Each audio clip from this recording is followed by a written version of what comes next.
Entrevista no Rico Dinheirinho. Rico Dinheirinho. Analistas avaliam os fatos da economia que mexem com o seu dia a dia. 5h08, nós vamos conversar agora com o Otávio Facuri, que é sócio-gestor da Mauá Secular Investimentos. Otávio, boa tarde. Boa tarde, Denise, como vai? Otávio, na semana passada o mercado até ensaiou um movimento um pouco melhor, saiu na sexta-feira o teste de estresse de bancos europeus e, em princípio, foi até um bom resultado porque não pegava instituições de peso, só que hoje o mercado voltou a questionar esses resultados, temendo que uma eventual reestruturação das dívidas da região, especialmente Grécia, possa trazer perdas mais pesadas, sem esquecer do processo recessivo de várias economias. E continua impasse nos Estados Unidos em torno do endividamento, da elevação do teto. Eu queria saber como é que você vê essas condições hoje do mercado mundial, o comportamento do mercado, se você ainda conta com uma saída não muito terrível, aí, como o mercado às vezes dá a entender. Exato. Vamos então separar a tua pergunta em partes, né? No primeiro lado, o teste de estresse que você mencionou dos bancos, realmente ele ocorreu e os resultados foram semelhantes aos testes de estresse anteriores, né? Que a Europa já havia realizado ano passado, no começo desse ano. Poucos bancos falharam no teste, a maioria passou. Mas o mercado lê esse teste com muito ceticismo, porque as condições usadas, né, para realizar esse teste são condições, por exemplo, a principal condição hoje que amedronta o mercado é um default soberano. O teste de estresse não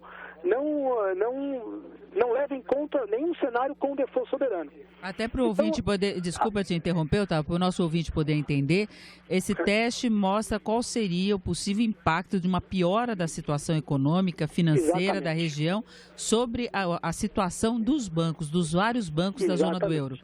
Esse teste ele coloca um cenário onde a situação econômica deteriora-se e aí se reavalia o capital e o resultado dos bancos em vista de um cenário pior, né? Então se usa um cenário otimista, um cenário pessimista, um cenário neutro e você roda o resultado e simula qual seria a necessidade de capital e a solvência do sistema bancário, dos bancos em questão. Mas o ponto que eu quero colocar é que nenhum cenário usado pela Autoridade Monetária Europeia leva em conta uma moratória soberana. Então, num cenário atual, onde o risco é grande de moratória de países como a Grécia, Irlanda, Portugal, você não considerar como em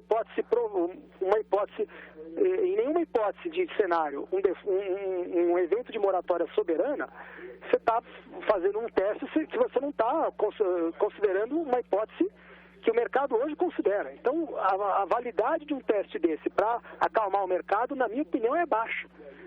Né? Quer dizer, se você não considera que existe o risco da Grécia entrar em moratória, quando o mercado todo já considera com uma probabilidade no mínimo 50% da Grécia entrar em moratória, então você não tá realizando o teste de forma profunda.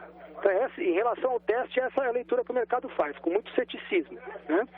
Agora, do ponto de vista da solvência da Grécia, eu acho que a Grécia já não é mais foco não é mais o foco principal da atenção do mercado na Europa.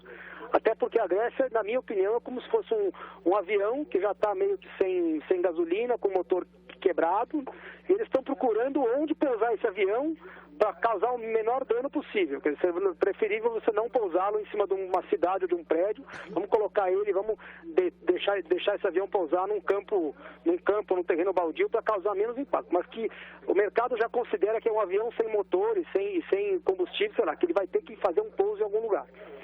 O caso que piorou, o caso do país que piorou a situação de dívida na Europa agora, de uns 15 dias para cá, é o caso da Itália. A Itália hoje é o país mais endividado da Europa em termos de proporção do PIB em volume de dívida. A Itália deve mais de 2 trilhões de euros e é o terceiro maior endividamento público do mundo. Ela perde apenas para o Japão e Estados Unidos, né? Então, quer dizer, uma crise de dívida na Itália, ela tem um potencial de colocar a Europa de joelhos, e é uma crise, pelo volume de dívida que a Itália tem, é um volume que a Alemanha sozinha não conseguiria salvar a Itália, porque o PIB de um é quase igual ao do outro. São perto, é mais da metade do PIB da Alemanha tem a Itália. Uma crise de dívida na Itália poderia contaminar os países da região central da Europa, que são os países que seguram a solvência do euro hoje, que é principalmente a Alemanha e a França. Por isso que o mercado piorou muito. Enquanto era só Grécia ou Grécia ou Portugal ou Irlanda, você tinha uma crise de uma dimensão. No momento em que você vê a dívida de 10 anos da Itália, o preço do seguro para proteger de um default italiano subir de 1,5% para quase 4%, quer dizer, triplicou o risco de default da Itália de risco de moratória em 1 mês e meio. Então isso é que piorou. Isso representa, na minha opinião, um desafio muito maior para os políticos, né? Que é uma decisão hoje, os políticos da União Europeia têm que decidir como eles querem lidar com isso. Se eles vão capitalizar o fundo de socorro da Itália, o fundo de socorro europeu, se eles vão... isso é uma decisão que o mercado espera que aconteça por parte dos países credores europeus, né? Que é França e Alemanha e companhia. Agora, do lado da Itália, perdão, desculpa. Otávio, mesmo que venha um acerto, um reescalonamento da dívida negociada com a União Europeia, perdas vão ocorrer. Ah, sim. Como eu estava te dizendo, na Grécia é quase garantido que vai ter que ter uma reestruturação, vai ter que ter perdão ou digamos assim, uma moratória parcial, né? A questão é quando e como, né? Inclusive tem uma briga aberta entre o Banco Central Europeu e os políticos, porque o Banco Central Europeu reforça que se a Grécia for declarada insolvente, que eles não podem mais aceitar como colateral títulos da dívida grega, e isso é verdade. Então, eles estão tentando, na minha opinião, tentar resolver como pousar esse avião quebrado, né? Do outro lado da tua pergunta, que é a dívida americana, aí, como a gente já discutiu na outra conversa, a dívida americana é uma questão política, basicamente. Ninguém está discutindo aqui, nem as agências de risco, se os Estados Unidos pode ou não pode pagar a dívida. Porque como ele paga na própria moeda, se ele decide que vai pagar, ele imprime dólar e põe na conta de quem estiver devendo. O problema é toda uma questão política que, só para deixar isso claro, Estados Unidos, desde que os Estados Unidos é um país independente, o limite de dívida americano já foi elevado mais de 100 vezes. Só no governo Obama já foi elevado 2 vezes no passado. A razão disso está sendo um problema hoje é porque na última eleição para a Câmara Baixa nos Estados Unidos, na última eleição da Câmara dos Deputados, os republicanos ganharam o controle da Câmara dos Deputados americana. Então eles estão endurecendo, e se fosse o controle da Câmara dos democratas, ninguém estaria nem preocupado com isso, estaria passando o aumento do teto da dívida, estaria passando sem nem fazer manchete de jornal. Então eles estão endurecendo com o Obama, porque eles querem cortes, o Obama aceita fazer cortes, mas ele quer subir imposto.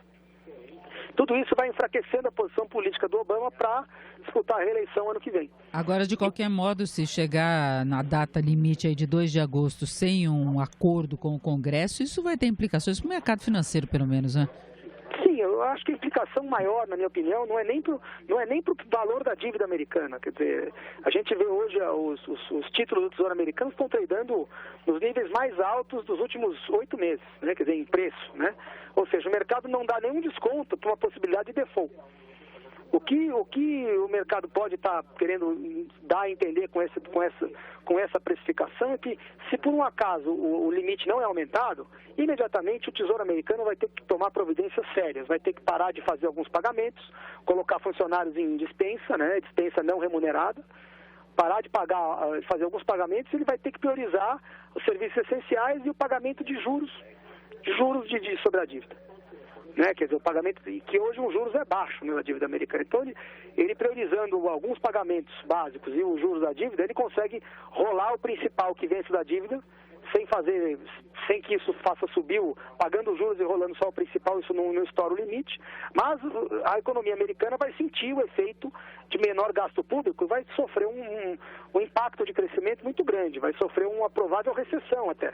É um impacto recessivo de você cortar o gasto público nesse estágio onde a economia americana depende do gasto público hoje para crescer, porque o setor privado está endividado demais e está trabalhando para reduzir endividamento, mesmo com juro próximo de zero. O setor privado não quer assumir dívida hoje, o setor privado quer pagar a dívida.